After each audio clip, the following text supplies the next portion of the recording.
Tá bom, em primeiro lugar, eu gostaria de agradecer o convite, né, do Da meu BMG. amigo Zé Ramalho, da Obrigado, BMG, cara. para ter vindo aqui bater esse papo, né, nisso que eu considero um momento histórico, né, que é o Hoje nós lançamento estamos em 2 de abril, né? 2 de abril de 2001. 2001.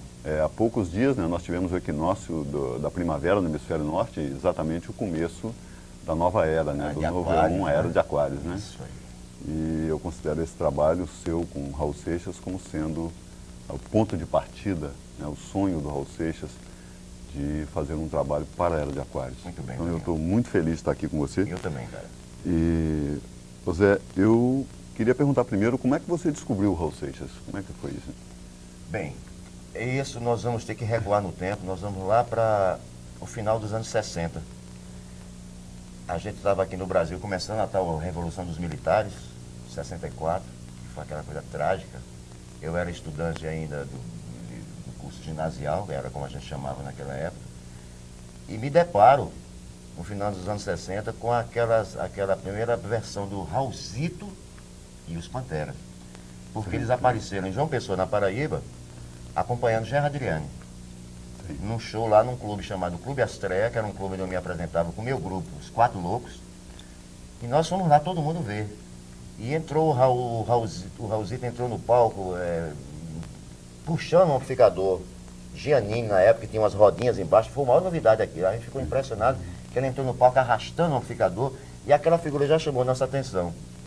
E, obviamente, que durante todo o desenrolar do show, o Gerra Adriano estava cantando, mas mesmo assim, era impossível a gente não notar a liderança que nós observamos no Raulzito. Sem barba, aquela coisa franzina, pequena, mas a gente dava para perceber uma grande energia.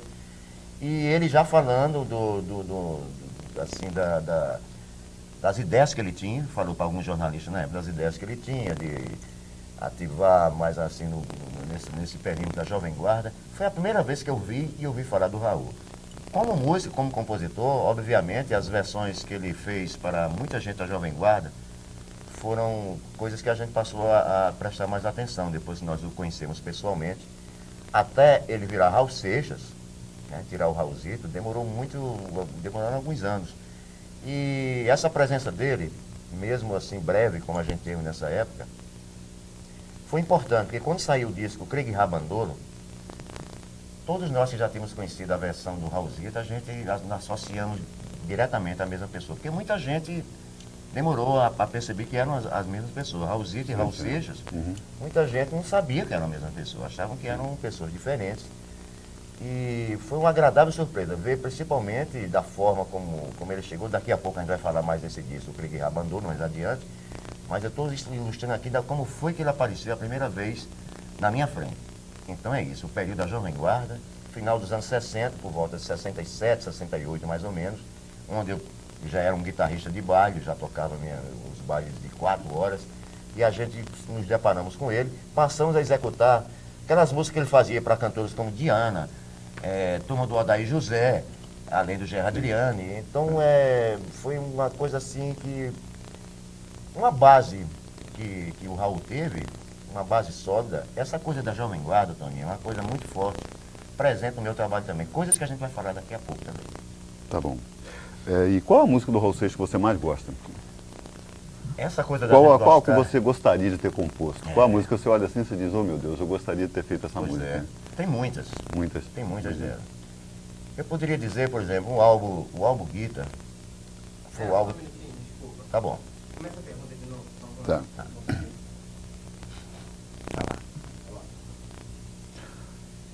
Ô Zé, qual a música do Raul Seixas que você mais gosta? Qual a que você gostaria de ter composto?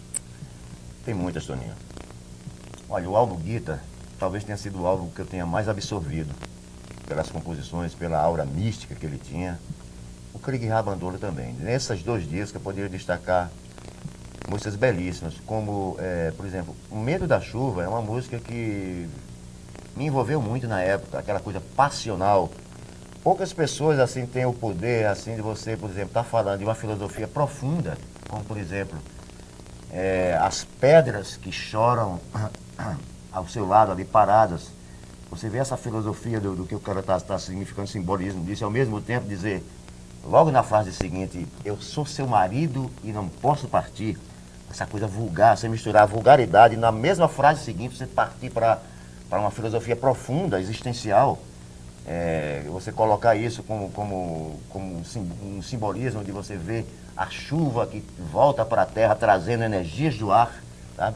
E você ao mesmo tempo está ali parado, se lembrando que você está ao lado da sua mulher, que não compreende você, lhe chama do seu marido e não lhe deixa partir. Essa vulgaridade misturada com a filosofia me fascinou muito, porque é muito difícil você lidar com esses dois planos, de linguagem de popular e linguagem de intelectual, de quem lê muito.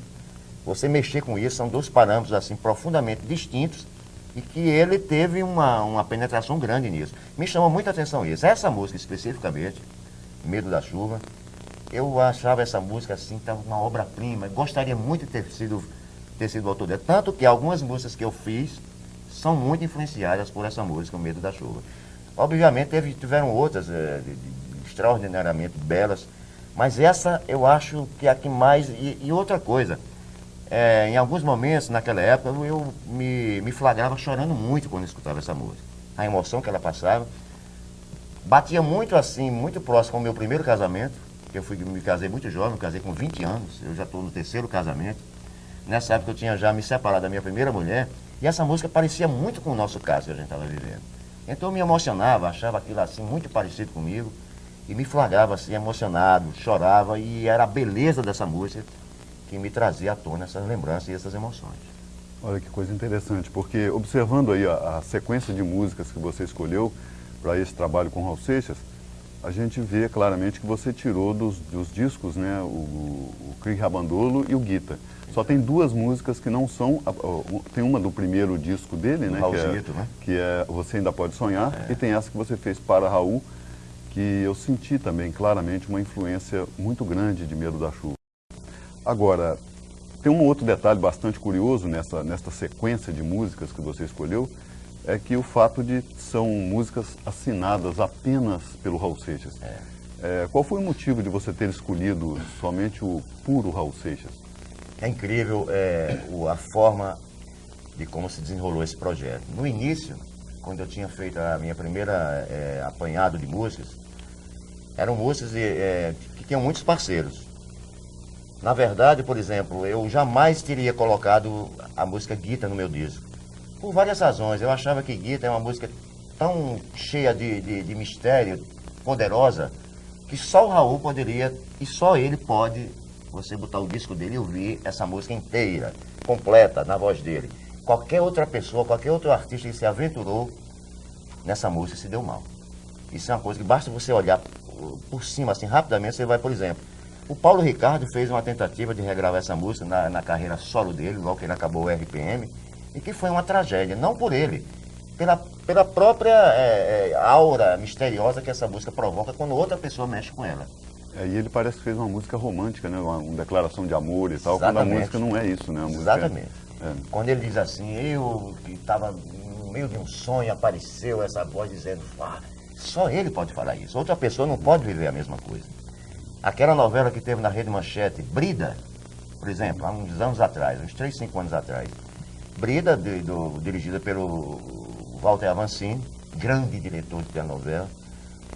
O tema de abertura de Brida era uma versão de Guita, cantada por uma voz feminina, onde a versão eu achava uma tragédia, uma versão assim, meio deformada. Você reconhecia que era Guita apenas pela letra. E a novela aconteceu alguma uruca que ela parou no meio. Ela sequer chegou ao final, essa novela. Estou citando essas referências para você ver como essa música tem uma coisa misteriosa. Ela provoca, na sua maioria, grandes acidentes e grandes desastres. E o meu disco começou, assim, através de Guita, coisa que eu jamais passaria pela minha cabeça gravar. Como é que aconteceu?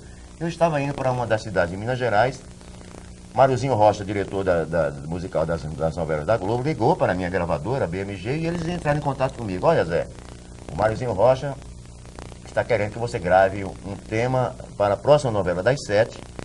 É uma novela, é uma música do Raul Seixas, a Guita do Raul Seixas. Puxa vida, lá vem essa história, cara. É porque o personagem vai ser o personagem do Tarcísio Meira, vai acompanhar a novela toda e vai ser muito bom você se você quiser fazer esse trabalho, porque a gente vai atrelar e vamos fazer uma super campanha. Eu fiquei desconfiado na hora, mas é como aquela coisa que você pensa, eu digo, esta música é que está vindo ao meu encontro. Eu jamais iria ao encontro dela, mas ela está vindo diretamente, literalmente ao meu encontro. Vamos ver o que é que vai dar isso. Fizemos o arranjo, mandamos lá para a direção da novela. Eles acharam por bem, então, sugerir uma outra música. Aí veio Há 10 mil anos atrás. Se encaixaria melhor com o personagem. Estou falando para você ver a trajetória, como foi para eu chegar nesse repertório do disco que você me perguntou, só com música do Raul. Exatamente. Mas a trajetória começou por aí. E não deu outra. Além dessas duas músicas, eu tinha colocado música de alguns parceiros do Raul, que são muitos. Eu tinha colocado música dele com Cláudio Roberto, o Novo Aion. O sol da noite agora está morto. Eu ia colocar essa música. O Raul teve teve 21 parceiros, né? Exatamente. 21 parceiros durante a vida. Muitas músicas, e entrariam algumas músicas do Paulo Coelho. Eu tinha colocado o próprio Medo da Chuva, Loteria de Babilônia, A Hora do Trem Passar, que seria o primeiro título do disco. Tinha também dado uma olhada em Por que os Sinos Dobram, do Oscar Rasmussen, que é uma música que eu acho muito legal, essa aí. Nunca se ganha uma guerra lutando sozinho. Exatamente, é um hino, né? Exatamente. E ao me deparar com isso, eu digo, pô, eu queria dar uma ideia ampla do trabalho do Raul. Foi quando começaram a acontecer os primeiros problemas. Aí lá vem a história do Guita. A história do Guita, da parceria dele com o Paulo Coelho, onde o próprio parceiro Paulo apareceu, assim, de uma forma avassaladora, fulminante, dizendo o seguinte: estão bloqueadas todas as músicas minhas em parcerias com Raul, e o Zé Ramalho não poderá gravar nenhuma delas. Mas por que eu não posso gravar? Absolutamente é impossível qualquer pessoa responder essa pergunta, a não ser o próprio Paulo. Porque eu nunca tive, assim, nenhum relacionamento com ele durante esses anos todos que passaram. Nunca fui somente de me lembrar dele assim, na época ele era executivo da Columbia Broadcast System, a CBS. Ele chegou a ser um dos gerentes. E maquiavelicamente foi esperado um ponto tal de evolução do disco, que para você ter uma ideia, o disco já estava em fase já de prensar os primeiros singles. Os singles de 10 mil anos atrás, que foi a música escolhida para a novela, estavam sendo prensados. E quando ele bloqueia, no ponto que ele bloqueou, causou um prejuízo muito grande à companhia. Milhares de dias tiveram que ser quebrados, despedaçados e derretidos para serem feitas outras gravações.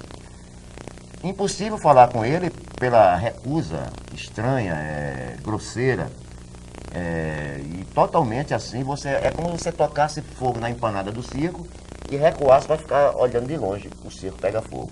Ora, você provocou uma ação onde estava envolvendo grandes multinacionais. A Rede Globo era uma delas, que eles tiveram que andar atrás dele até ele liberar a música só para a novela Rede Globo e não liberar para o meu disco. Demonstrou um total mau-caratismo, uma coisa deliberada, uma intenção pessoal de me prejudicar, causado absolutamente, jamais imaginei que uma coisa dessa fosse acontecer. Você lidar com colegas de trabalho e principalmente você lidar com pessoas como eu, que estou no ramo há 25 anos, não sou nenhum moleque.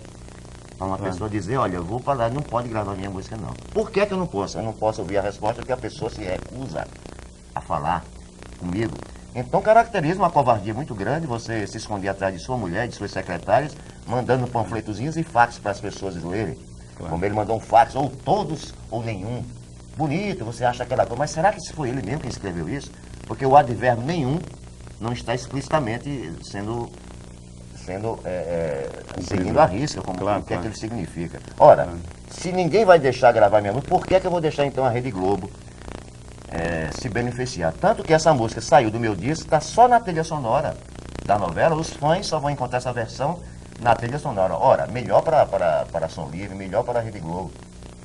Pior para mim, porque não poderei cantar essa música na programação da emissora, no caso. Então, isso tudo causou, assim, um trauma, né? Você percebe que uma coisa por detrás há uma inveja muito grande, há um ciúme ou um medo para ver uma atitude dessa, e se tratando de uma pessoa como ele, que escreve aqueles livrinhos dele. A pessoa que está por detrás, é impossível você imaginar que seja a mesma pessoa que está fazendo esse tipo de atitude que ele fez comigo. Claro. É uma coisa muito esquisita. Eu acredito que o problema possa ser até mais grave, porque O Paulo sempre se declarou inimigo íntimo do Raul Seixas.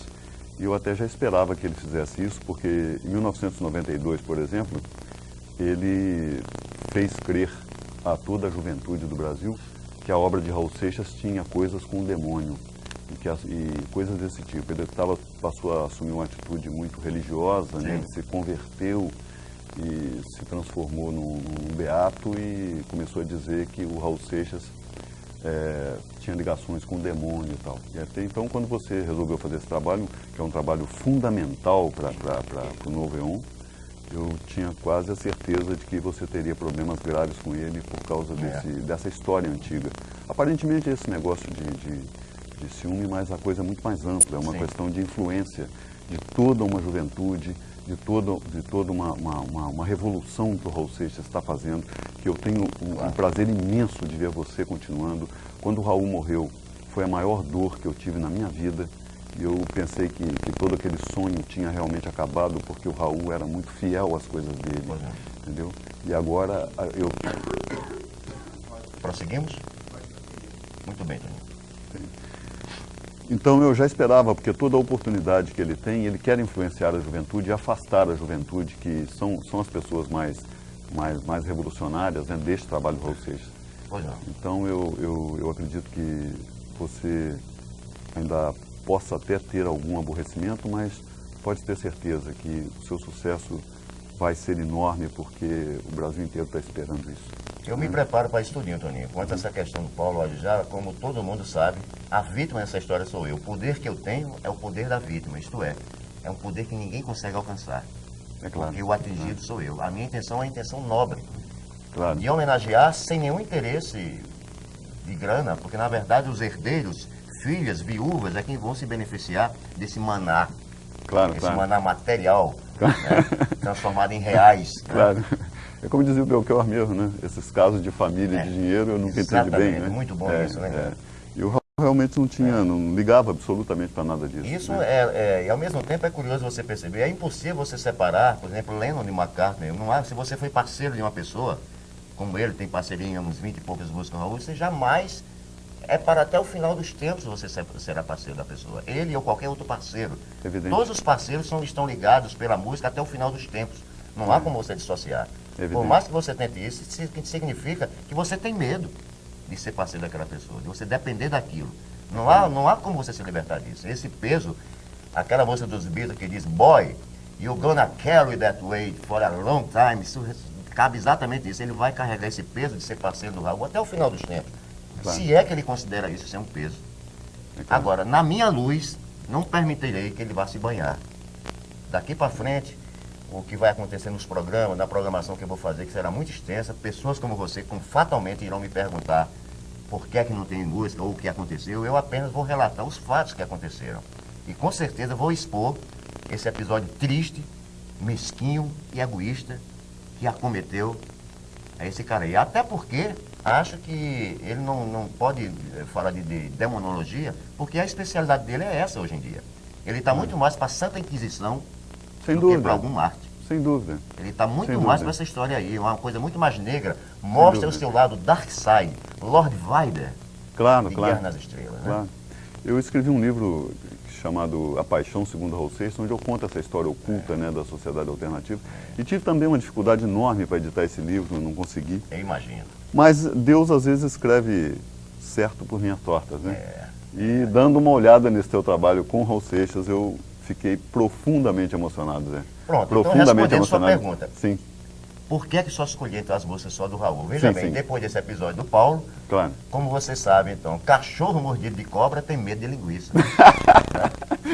Resolvi então radicalizar, não quero mais saber de Claro. parceiro do Raul nenhum, eu vou pegar só a obra dele, individual. Claro. Então mergulhei de profundo. Tive que fazer outro disco. Nós já tínhamos gravado 12 faixas. Então você fez um duplo, né? Eu fiz Um álbum duplo. Sairia um álbum duplo, se caso tinha material para isso. Claro, claro. Então tive que novamente redirigir o trabalho, absorver as músicas do Raul, essas que não estavam no primeiro programa. E foi fantástico você ver essa caminhada, essa trajetória, para onde o caminho se dirigiu, forçadamente teve que mudar o rumo. É como você mudar o curso de um rio. E eu me deparo então agora pegando a obra dele, o pensamento inteiro, completo, que está dentro da cabeça dele, sem nenhuma interferência, sem nenhuma interação de nenhum parceiro, a coisa é como ele via o mundo. E achei isso muito mais interessante até, porque você mostrar uma obra assim, Zé Ramalho canta Raul Seixas, eu estou mostrando agora essencialmente o pensamento dele. Através de vários tempos da vida dele, apesar de os álbuns, como você percebeu, Guita e Krieg Rabandolo são os mais visitados para fazer esse disco, além do Mata Virgem, que eu tirei o medo, aquela música que ele fala com Deus, né?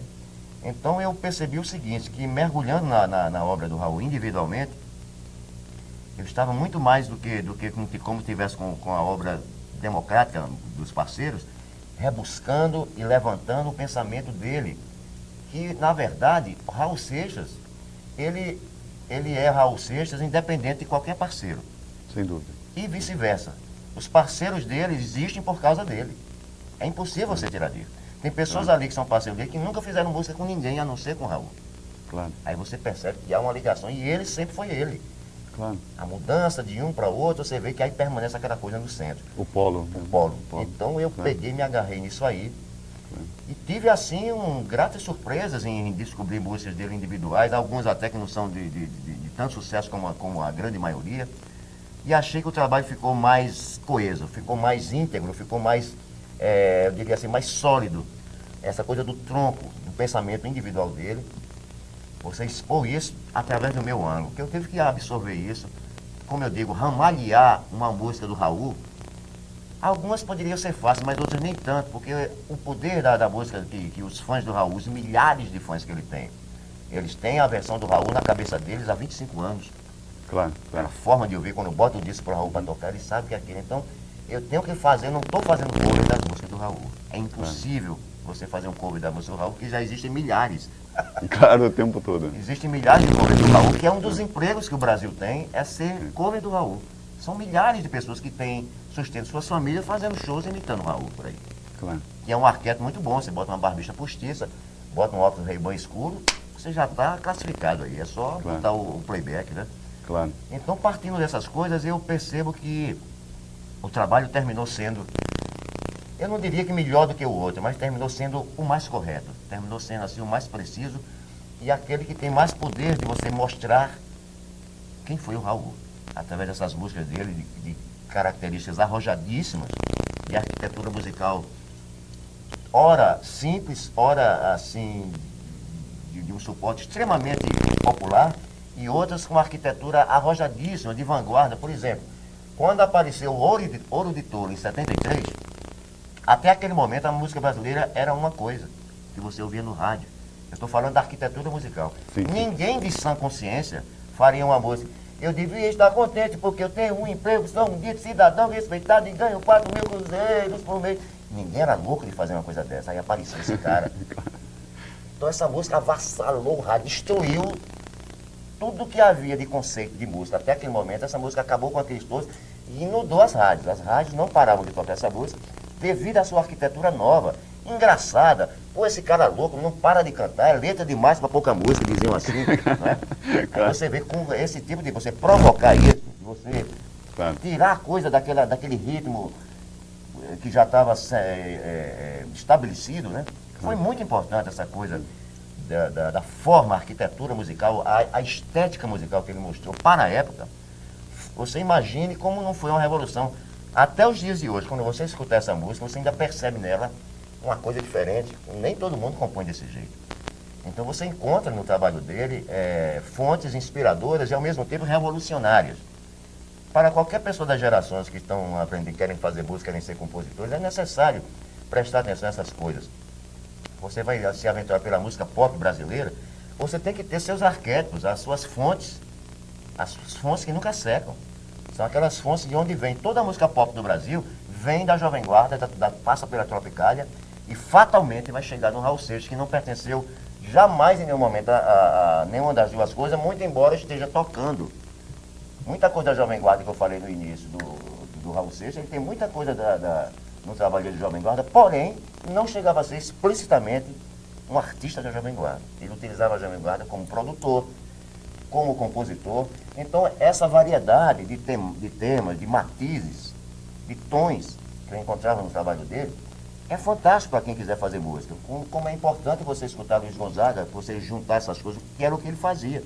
Gonzagão e Elvis Presley juntos.